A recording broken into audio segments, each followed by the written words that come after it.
আসসালামু আলাইকুম চাচা চাচি নানা নানি দাদা দাদি আদার্স পিপল। আজকে পরিচয় করাচ্ছি আমার ভদির সাথে। তো আমার পরাণের পাখি ভদি হচ্ছে আজ খাবে মামা খাবার। সে আমারে মামা ডাকে না, এই জন্য আমি তাকে মামা খাওয়াবো। তো সে মিয়া ভাই খাচ্ছে সেই আকারে মামা খাবার, কারণ সে মামা পছন্দ করে না, এই জন্য সে মামাদের খেয়ে দিচ্ছে। তো খাও বাবা খাও, আস্তে আস্তে খাও, গলায় বেঁধে না যাই। পানি আছে পর্যাপ্ত পরিমাণে তোমার গায়ে ঢালার জন্য। তো যাই হোক, আমার ভদি খাচ্ছে, দেখুন কি সুন্দর করে মামা খাবার। সেই কিন্তু ভাত ভাত খাই, বিস্কুট খাই, তারপরে পাতা খাই, গাছের পাতা সবুজ সেটাও খাই। আর খাবার যা দিবেন সব কিছুই খাই, মানে সব বুঝি, মানে সে তার কিছুই বাদ যাবে না, মানে সব কি বলে, বাচ্চা পোলাপানেরা তো এখন অনেক কিছু খায় না, কিন্তু আমারই নিয়ে এখন সব কিছুই খাই। আমি অনেক কিছু খাই না, সেটা পরে বেশি বলি। কিন্তু আমার দেখুন, তার ডাকার পরে, অনেকবার ডাকার পরে সে কাছে এসে খাচ্ছে, কারণ তার ভয়টা কেটে গেছে, আমি তাকে আদর করেছি।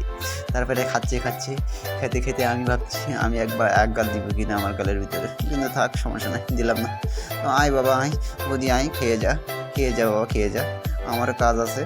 তো যাই হোক, কেমন লাগলো আজকে আমার ভদিটাকে, সবাই কমেন্ট করবেন। আসসালামু আলাইকুম।